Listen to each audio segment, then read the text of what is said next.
Beware of not multitasking.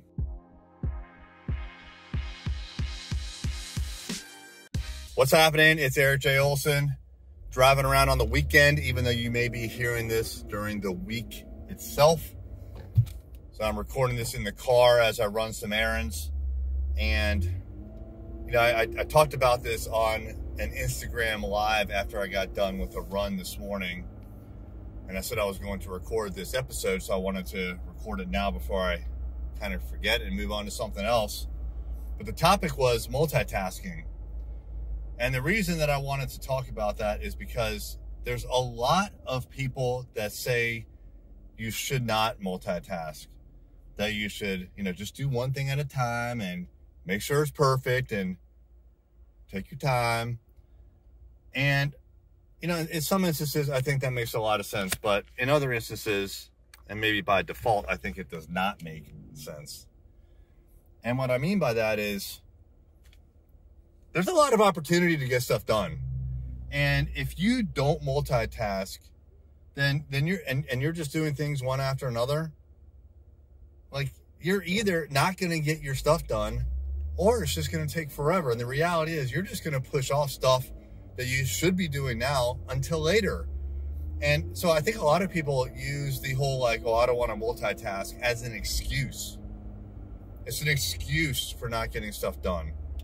So if you've ever found yourself in that situation where you think it's, you say it, but you know that you don't mean it. You know it's an excuse. Stop lying to yourself. The worst thing you can ever do is lie to yourself. If you want to lie to other people and knock yourself out, you can pay the consequences of that. But to lie to yourself? Nah, don't do that. So look, here's a prime example. What I'm doing right now. I am driving to the dry cleaners, so I'm getting one thing done. I was jamming out to some tunes. That was cool. But I turned it off, whipped out the phone, and I decided I'm going to multitask. So as I'm driving, and I'm not doing this in a dangerous way, I'm paying attention to the road. I am talking out loud, and I just so happen to have the video camera rolling. So I'm knocking out something else. Right? And, oh, by the way, it's the weekend. So, you don't have to only work during the week. It's okay if you want to check your email on the weekends, check Slack, whatever communication tools you use. You know what? That's okay. That's called multitasking. You're going to get ahead in life if you could do more than one thing at a time. So, again, if you say, well, I'm going to just turn off work on the weekends and I'm just going to put that off until I'm on the clock again. Well, guess what? You probably won't get very far in your career. It does not hurt. As a matter of fact, it's very, very advantageous to check in, see if there's any fires, maybe catch up. Heaven forbid, get ahead finally. So, you don't have to wait until Monday and then you got a pile of shit you got to take care of. You could do it, a little bit here, a little bit there. I'm not saying work all day. I'm definitely not saying that. Do I consider this work right now? No. I am not working right now, but I'm getting work done. So when you can multitask, when it makes sense, you should do it. Now, of course, there are times where it does not make sense.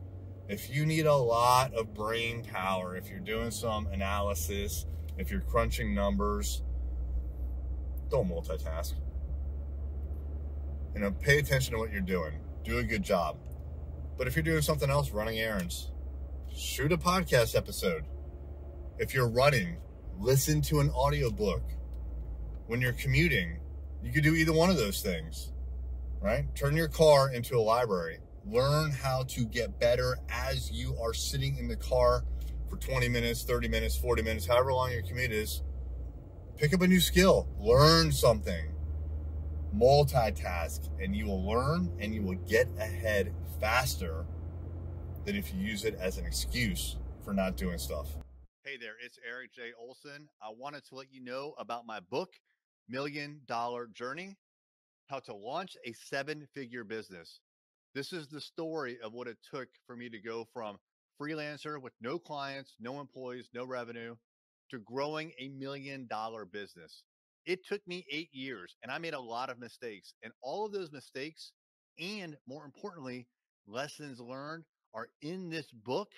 And we have chapter takeaways, 5 to 15 takeaways that you could apply right now to your business.